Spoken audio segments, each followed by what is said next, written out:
Hey guys, thanks for joining us for another episode of V-MODA at Home with. And today we're talking with the legendary Morgan Page. How you doing, Morgan? Doing good. How are you? I'm doing great. So you're a two-time Grammy-nominated artist, and you're somebody. I'm from LA, and I've lived here basically my whole life. And to know that you live in the same city as I do is such an honor.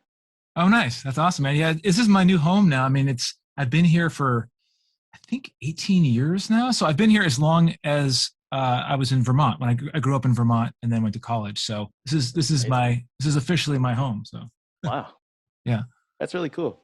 When and where did you start out? I started. Everything kind of came through radio. So I started. I heard stuff on the radio, on college radio, because that was the only place you could hear electronic music. So I heard it on the radio. I was naive enough to think I could make music that was as good as what I was hearing on the radio, or maybe better. So I tried to make my own music. That led to DJing in college radio because you didn't have to be a student in Vermont, at the University of Vermont, so you could do a mix show.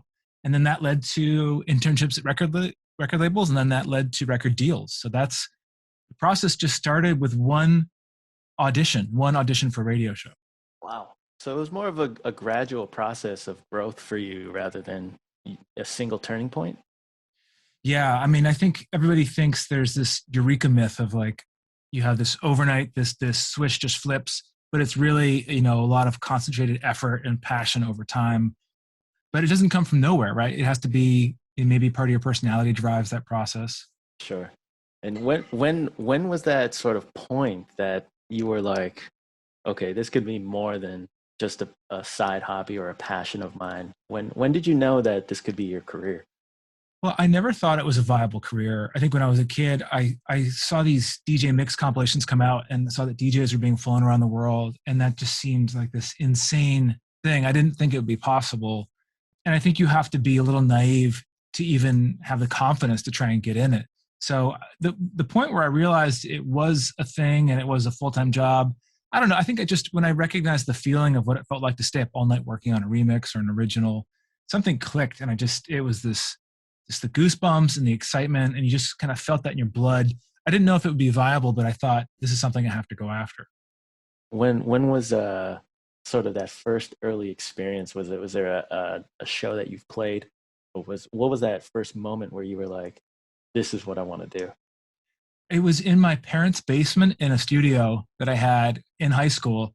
And I had an MPC 2000. I had the basic gear I'd scrapped together. I couldn't afford turntables at the time. I couldn't afford the Technics 1200s. So I think the cost of these things, it was much more expensive to get into making music back in the late 90s. Mm. So, I mean, now it's a lot cheaper, even though laptops are still expensive. But you either had to be like a drug dealer to have that kind of money or have some rich parents, and I was neither. so, so it was gradually just saving up money from like mowing lawns and things. But I think, yeah, that the feeling came early, and then later on, I think it took a while for me to. I think it was when Deadmau5 did the remix of Longest Road. That Mm. was like, oh, okay, this just shifted. Now you have permission to tour, and people are taking you seriously and not blowing you off. That was when things really shifted. Who was your biggest influence that really kind of, so growing up in Vermont, how did you get into dance music? The only way to get into it was hearing it on college mix shows, and then some of the pop stations had these graveyard shift radio shows where from 4 to 6 a.m. they would play a pre-recorded mix show, and it was so funny because I remember I would like stalk the DJs with my music, and I just idolized these guys, and I would call them up, and it'd be funny because they're pre-recorded. I didn't understand that concept for a little while of like they're doing this set in a studio somewhere and then delivering it to the station. I thought they were always DJing live. So it was really funny. Um, but there wasn't a lot of points of discovery back then. It was classic rock and hip hop were dominant, and it was weird to listen to electronic music. It wasn't cool. So Right. there was a social barrier to it, and then there was a technology barrier in that there weren't a lot of outlets. There weren't blogs, and MP3s weren't really readily available. That happened more in college Yeah. with peer to peer. So let's talk about that technology shift. So now when you think about music and accessibility and the ability to create music anywhere, that landscape has totally changed. And now getting a laptop, maybe a $600, $700 laptop, and finding a copy of Ableton or Fruity Loops is fairly easy. And that's kind of made it more accessible for younger kids to get into producing. Do you feel like that dynamic of music production being more accessible, has that changed how music is sort of consumed and perceived today? Yeah, and I think it's created a lot more volume of work. Obviously, it's created, I think, a lot of great material too. I mean, I think we're almost drowning in good material. You don't hear a lot of people talk about how there's too much good music, but I would say that is a side effect of the accessibility. Is there's so much good stuff. You know, how do you separate yourself from everyone else? And a lot of these trends are very cyclical, and sounds come and go, and you have to kind of bob and weave with that. But I think because it's more accessible, even with autotune, I think people can criticize the use of autotune, but like Post Malone says, he's only good at one thing, and that's singing with autotune, and that's worked out pretty well for him. Yeah. He didn't have to master everything, and that technology helped him create melodies and compose. And singing with tracking with autotune or using Melodyne is really useful as a compositional tool. So it's not just like improving bad performances; it's envisioning how you hear a melody in your head. So I think that's really cool when you are getting to hear people's authentic selves and the technology is giving them that strength to create like that. It's great. And Yeah. from your point of view, you came up in a more hardware centric sort of era where you said that you started off on an MPC 2000, and you've transitioned obviously into, as many of us have. What was that transition like for you specifically? Like, what was your old setup, and then what was it like kind of coming into that sort of laptop based or desk computer based system? Yeah. Well, I don't miss the good old days because I don't have a lot of nostalgia for the hardware because it was so limited in terms of sample time. Sometimes the limits were helpful creatively, but you had these drives that would barely hold anything, and overnight a drive would fail and you'd lose all your samples. And it was so I basically had an MPC as the brains, and I had an EMU E6400 sampler, and I had a Nord lead, and everything was kind of triggered by the MPC as the sequencer. There was no DAW. But it's weird because before that, this is the zigzag of the progress. Was I was using a computer using tracking software, is what deadmau5 used as well, a thing called Scream Tracker. And that was almost like programming music in a vertical. It was almost like a player piano on a computer in a way. And it was mainly done for video game demos, things like that. And that was free. Use these little grainy 8-bit samples, but that was really just a whole different way of composing. So I started with the computer, went to the hardware, then went back to the computer. So the hardware had a great sound. I think the cool part with that was you were less focused on the mix down, and things just sounded good to begin with because you were starting with good source material and you didn't layer things too much. You didn't have the opportunity to over layer as much. So I think now the problem in DAWs is that you start stacking things and frequencies start masking and things start peaking, and you're worrying more about your kick drum than like the composition of your song. That's definitely so true. Yeah. If you weren't a musician, what do you think you'd be doing right now? I think that something artistic. I was always a fan of graphic design, and I loved just anything creatively. I always thought that I would be involved in maybe Silicon Valley, like running a startup or something like that.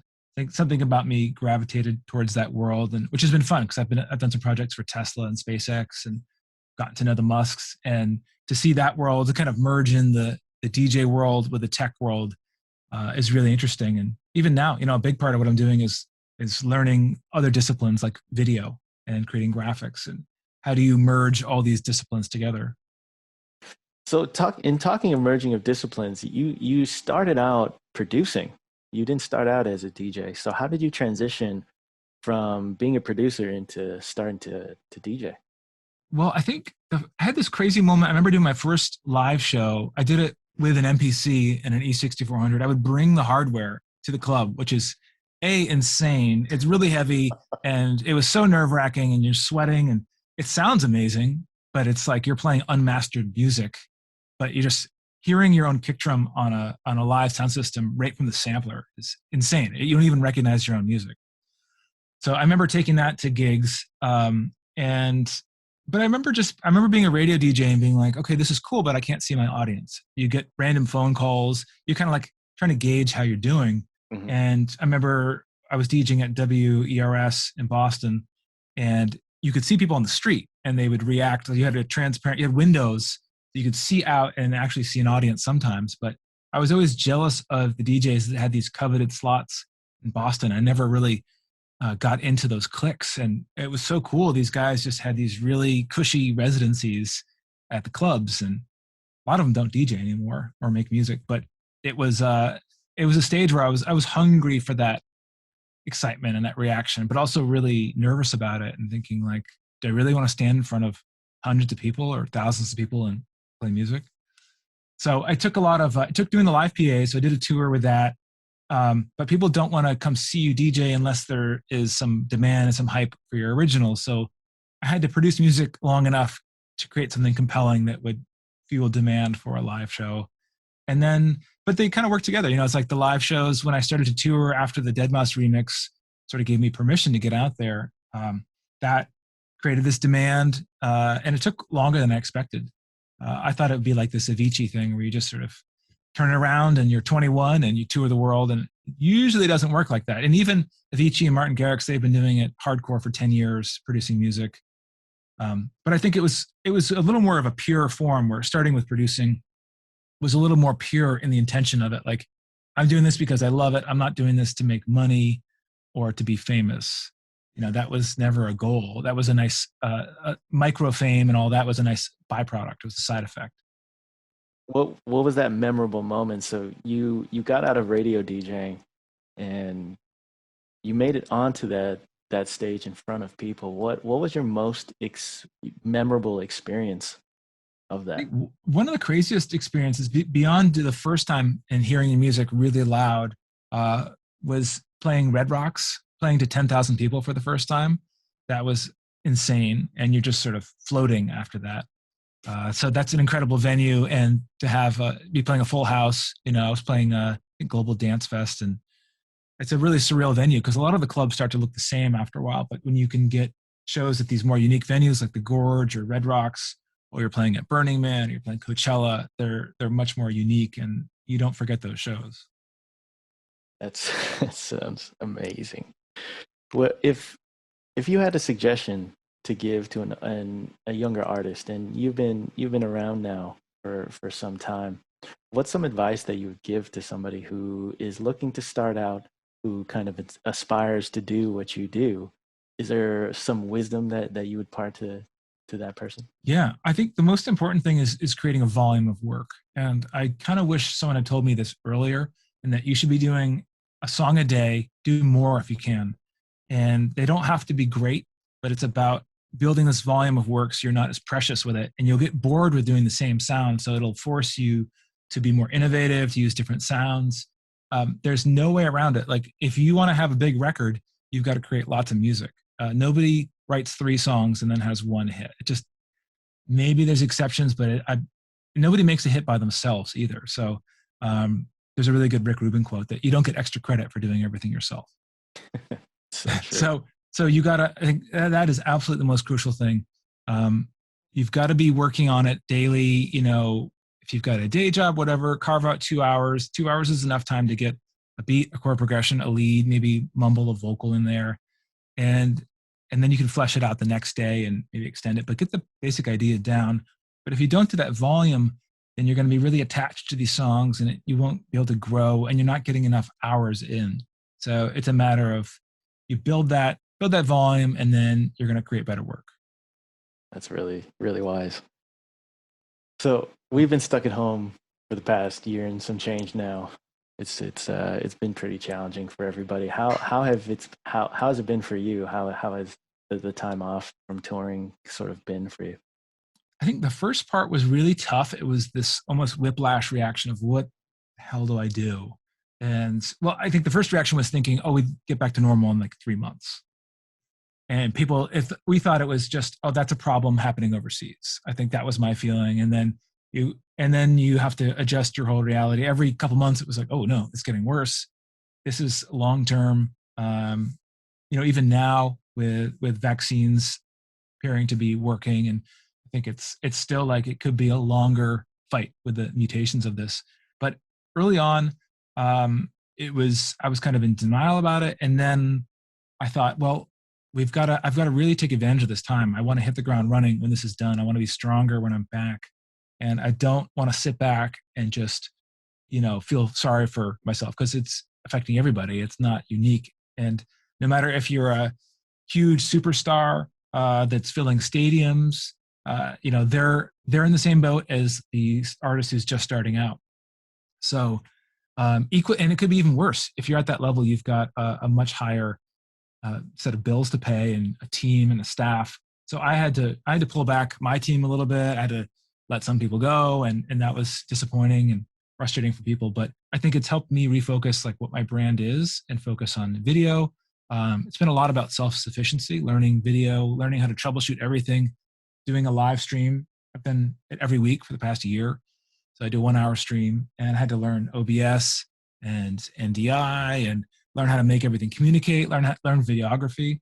So that's been really cool, just getting into that side of it. But I think, yeah, for a while it was like, why do you make music? Music felt trivial when you have, such a horrific pandemic going on. But I think now it feels like everybody's ready to get back to work. Everybody is back at work in a sense. Yeah. Everybody feels a little more motivated, it seems like right now. And I think that now it isn't trivial. It is important. You have to do your art. That, I've heard from first responders that are like, this helps me get through my shift. And it's easy to look at your art as, is this a utility to people? And is this, an essential service? And it really is. It's like music. It can be cliche. You can take it for granted. It's very easy when you're close to it to take it for granted, but you have to keep doing it, and you have to make your art, and it does help people. So it's been cool to have this little tribe of people that watches the stream every week, and they depend on that consistency. But it was also a concern of like, do you release music in such a difficult time? Is it wasting the music? That was a big concern. And I think for the first part, that was a legitimate reality, in that people weren't consuming music as much for a little while, but consumption is definitely back. I think my podcast downloads actually went up during the pandemic. Wow. Because we were really worried because people aren't commuting and they're not going to the gym.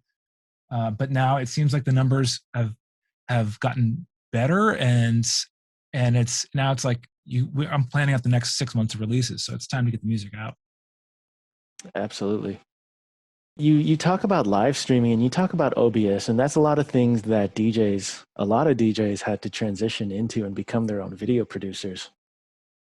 What platform have you sort of evolved into, or is there a single platform that you're utilizing for live stream, or are you multi-streaming into different platforms? What's that setup looking like for you? I've been using Restream and right now, in the beginning, Facebook was the best platform, and then they started cracking down with the copyright takedowns. So my biggest audience is on Facebook versus Instagram and others. So, but now it's turned more into Twitch. So now I'm multi-streaming to Twitch and YouTube and Twitter. So, but I think what we're going to do is start focusing just on Twitch and keeping it loyal to that. And then on-demand episodes will be on YouTube. Got it.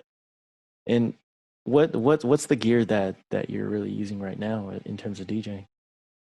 The biggest thing, well, obviously I've had the V-MODAs the whole stream, and I've tried other headphones, and I keep coming back to the same $200 V-MODAs that I love. So those have been part of the setup here. I have the new Pioneer CDJ 3000s, the DJM 900. I have a computer just running visuals, just running Resolume here, that's been interesting. I had to learn that whole thing. I had to barter to get software too, because I'm like, I don't want to spend $800 on visual software. And then I have a dedicated PC, I have an Alienware PC, just running OBS, just dedicated to encoding the stream. That was a big headache early on, was, beyond the copyright takedowns, OBS is crashing and your uploads are getting throttled because Spectrum and these other providers couldn't keep up with the surge. I think it's gotten much better, it seems like, but it was so frustrating early on. You want to tear your hair out. So I'll do some production streams, and then I'll do the DJ stream. I use an ATEM Mini, which I love, a Blackmagic. I love their whole approach. That's very open ecosystem. So I use a Blackmagic 6K Pocket Cinema 6K camera, a Sony RX100, and a Canon 5D Mark III. So that's been fun. I started with webcams. That's like what I'm using now. Mhm. And those are great, like these $70 webcams. But it's been really cool to see the production value of using real DSLRs and real cinema cameras and putting cool like vintage lenses on there. So that's been a fun little rabbit hole I've been exploring. Like make it look different, rather than just the usual green screen streaming setup. That's amazing that you're doing that all at home. Did you have somebody guide you through kind of what to get, or was that all just you doing research online? It was a lot of trial and error, just watching the YouTube videos. There's a really cool video by this guy. It's called Make Art Now. And he really inspired me with some stuff. I think it was just seeing that, I could hire people to do it and everybody wear masks and I could be spending thousands of dollars on that, or I could just get the gear and do it myself. It's really hard to do it yourself, but I think now I've set it up so I have macros. So the cameras are switching automatically on their own. So they're going to Wow. different angles every 10 seconds. But That's amazing. that was funny because that seemed like a very basic feature to have, but it was this advanced scene switcher plugin you had to put into OBS. And there's just so many bugs in these open source programs, but it's been pretty stable now. And now it's been like I've been trying to learn DaVinci Resolve. That's been an amazing program. Wow. That's really cool. It's really more advanced than I realized, but once you get the hang of it, so I don't know. It's a lot of hats to wear. It's like, are you a DJ and a producer, or are you a color grader? Like, are you? So, but it's great to learn a little bit of each of these little skill sets, and then maybe step back, take some hats off, and hire some people who know what they're doing. Sure. I mean, that's the modern DJ, right? It's more than just producing and making music now. Like you've said, you're getting into photography, you're getting into video, you're learning all of these new software programs. That's a lot of education that has to be done. And it's kind of nice that you've got this a little bit of time to go ahead and try to figure things out as we kind of come into 2021. It's still early, but do you have any plans for this year? This year, I have a baby on the way, so about a month away. Actually, no, 2 months. And I have my second daughter will be on the way. So that's been tricky balancing. I have a 2-year-old right now, and that's been insane. That's obviously a big time sponge. So managing that has been really interesting. So you got to be laser focused with your time. But the plan is, hopefully healthy baby, lock in 6 months of music. I have a book I'm releasing soon for music producers, and I'm so excited for it. So I've done these quick tips for years. About 8 years, I've been compiling these little tweets and little bite-sized tips. So the book is going to be on Amazon, and it's typeset, and I'm just sort of beta testing it with different artists and different disciplines right now. Mm-hmm. So that is exciting. I'll send it to you if you want to check it out. Love your feedback. Is it called typeset, or is it's? It's just going to be Morgan Page quick tips. It's basically like a pocket book. It's a book that can fit in your pocket. It's 40 pages. Which sounds really short, but there's a lot packed in there. And it's a lot of universal stuff that applies to different disciplines beyond music. But it's focused at music producers to sort of grease the gears of the workflow and make it more fun, have less suffering in the creative process, and so you can create more work. So That's so cool. You know what I mean? Like if you can grease that flow, you can create a greater volume of work. And if you have a better workflow with that, you're going to make better art. So it took me like 20 years to understand that. Man, that's 20 years of collective experience, though, compact into this really dense sort of pocketbook. As a quick reference guide almost, right? Yeah, and the idea with that too is because like Ableton's put out a good guide to making electronic music. There's a lot of good books, but they're not accessible. Like if you open it up, you've got to read paragraphs and paragraphs. And I was like, what if we just distill this down to almost little headlines and then just a little blurb underneath? So there's that. That started with tweets. So it's going to be a book. There's also a card deck. So the card deck has a visualization of it. So it's just these clean vector illustrations that it's kind of like the Brian Eno strategy cards, but much more visual and less abstract. Man, I love this. I love everything about this. It's so awesome. Yeah, I hope it, and it seems to be, it's really taken off. Like I've gotten great feedback from like Chainsmokers and Zed, and a lot of big producers love it. And what's cool is I think it works for people that aren't, you could be starting out or these could be reminders or sparks of inspiration for the most seasoned producers. Because I always forget about certain technical processes or workflows, and you can't remember everything. So it's little reminders. That's amazing. And when does that release on Amazon again? Um, that's a good question. I think it'll be out next month. So I'm going to print some test copies. It'll be a direct publishing thing. So it'll be print on demand, which is fun. So something new I'm going to try out where we've got the book cover, got the graphics, but it's just very simple tips. And I don't have to print up thousands of copies. Just as soon as anyone orders it, it gets printed and shipped. Wow. What a world. Yeah. Yeah. That's so amazing. And Morgan, it's been such a pleasure to hear about what you've been up to, and what you're looking forward to in this year. And it's so great to hear you still being super creative and learning new skills. And congratulations on your child from one parent to another. Oh, yeah. It's Nice. always an exciting thing as Thank you. well. But thank you so much for your time today. This was At Home with Morgan Page. Morgan, you got any last words for the people out there? Last word is just, check out the stream every week. I'm doing the live stream. We'll see how long this goes. I mean, maybe till the pandemic ends. Maybe it'll never stop. But I do every Wednesday at 7:30 p.m. PST. Great. So that's on Twitch, YouTube, everywhere. Awesome. So thank you everybody for tuning in to another episode of At Home with. We were speaking with the great Morgan Page. We'll see you guys next time.